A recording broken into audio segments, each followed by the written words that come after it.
मैं Arun Pannalal Chhattisgarh Christian forum का अध्यक्ष बोल रहा हूं और आज बहुत ही परेशानी के साथ आप लोगों के सामने आया हूं क्योंकि हमारा समाज जो है एक बहुत ही भयावह स्थिति से गुजर रहा है। और मैं आपके पास आया हूं एक प्रेयर रिक्वेस्ट की मांग कर रहा हूं आप लोगों से। फास्टिंग प्रेयर कम से कम 3 दिन का आप लोग करिए क्योंकि अभी जो भयावह स्थिति हो रही है उसका मैं कुछ अभी आपको विश्लेषण करने वाला हूं। और प्रेयर पॉइंट यही रहेगी कि हे परमेश्वर हमको बल दे, शक्ति दे और ज्ञान बुद्धि दे कि आने वाली समस्या को हम कैसे भी इसका समाधान ढूंढ सकें और अपने लोगों को बचा।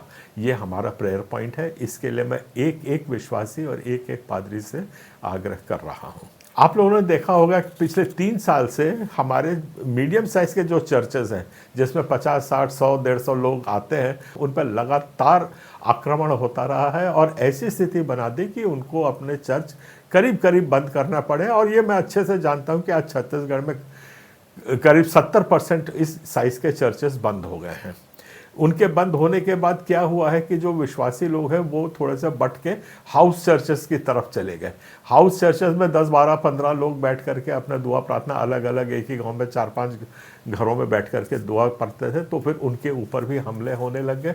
उनको भी हमने बहुत लड़ा, हाई कोर्ट में भी 11-12 एप्लीकेशन हमारी लगी हुई हैं। वो सब करने के बाद भी आज हाउस चर्च जो थे हमारे वो भी करीब करीब बंद होने के कगार पे हैं। हमारे चर्च वाले और बिखर गए और सिर्फ घर के जो परिवार की जो फैमिलीज थी वो लोग अपना खुद दुआ प्रार्थना अपनी करते थे, उनके ऊपर भी आज हमला हो रहा है। हम लोग से जितना बन रहा है भरसक प्रयत्न कर रहे हैं, अपनी टीम भेजते हैं, मारापीटी का सामना मारापीटी से करते हैं, पुलिस वगैरह पे दबाव बनाते हैं, कोर्ट जाते हैं, सब ये हमारा संघर्ष चल रहा है। पर रिजल्ट ये हो रहा है कि हमारे जो फैमिली चर्चेस थे वो बंद हो रहे हैं, हाउस चर्च है वो बंद हो गए, हमारे मीडियम साइज़ के जो चर्चेस थे वो बंद हो गए। और अब आप देख रहे हैं कि ये जितने हमारी बड़ी स्पिरिचुअल मीटिंग्स होती थी जैसे कि पॉल देराकरण की जगदलपुर में, विजेंद्र सिंह की भिलई में और ऐसे ही सेजवान की अभी गुजरात में होने वाली थी जिससे मुझको भी जाना था, ये सब को सरकार ने कोई बहाना लेकर के इसको बंद कर दिया है। तब अब आपके पास क्या स्पेस बचती है? आपके पास कोई और स्पेस नहीं है कि हम अपने विश्वास को मान सकें और या अपने बच्चों को उसके ऊपर सीख दे सकें। बड़े चर्च बंद हो गए, मीडियम चर्च बंद हो गए, उसके बाद फिर आप देखते हैं कि हाउस चर्च बंद हो गए, फैमिली प्रेयर्स होती थी वो भी बंद हो गई हैं। ऐसी स्थिति में अब हमारे पास भौतिक तरीके से, स्पिरिचुअलिटी की मैं बात नहीं कर रहा हूँ, हमारे पास क्या विकल्प है? आपके पास एक ही विकल्प बचता है, वो है राजनीतिक सशक्तिकरण। जब तक हमारा समाज इस ओर नहीं बढ़ेगा हम लोग इसी किस्म से मार खाते रहेंगे। ये जो वीडियो आप देख रहे हैं जगदलपुर का है ये, और जगदलपुर से इतने लोग अब निकल करके वहाँ पे जब मीटिंग कैंसिल कर दी पॉल कौरन की तो वो कर रहे हैं। अब सड़क पे बैठ के एक दिन छाती पीटेंगे तो क्या हो जाएगा? सरकार को आप दबा लेंगे। इन्हीं लोगों को हम लोग बोलते रहे उस वक्त जा करके कि आप लोग कृपया संगठित होइए। और वहाँ पे एक हमारा विधायक आज जीत सकता था। 65,000 वोट सिर्फ जगदलपुर में हैं और आप अभी देख रहे हैं 20-25 हज़ार लोग यहाँ पे निकले हुए हैं। 1-1 लाख ईसाई लोग निकलते हैं क्रिश्चियन के रैली में, पर एक साथ वोट नहीं कर सकते। जो ईसाई पार्टी बनी हुई, जो ईसाई लोगों के लिए काम करने के लिए खड़ी हुई है, उसमें सिर्फ 500 वोट वहाँ से हमको मिले।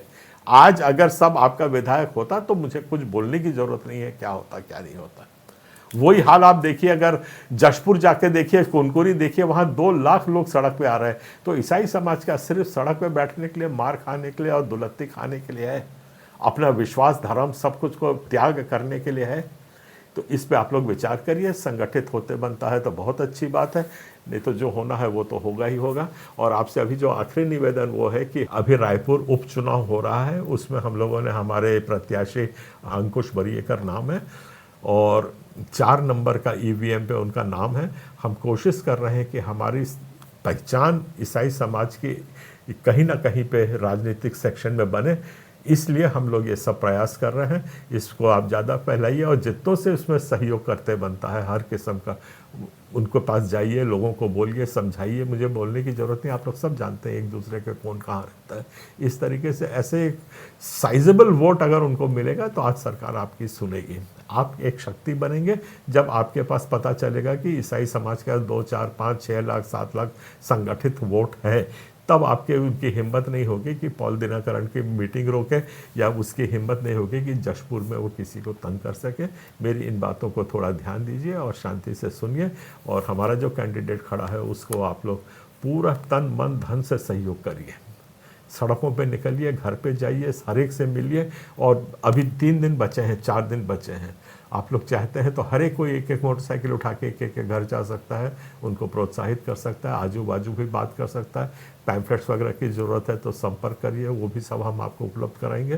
पर चलिए हम लोग एक मजबूत अपना समाज को बनाते हैं, ऐसी एक संरचना गढ़ते हैं जिसमें हर शासन को झुकना पड़े। इसी प्रार्थनाओं के साथ मैं आपसे विदा लेता हूँ। आप सबको धन्यवाद। जय मसीह, जय जोहार, जय छत्तीसगढ़।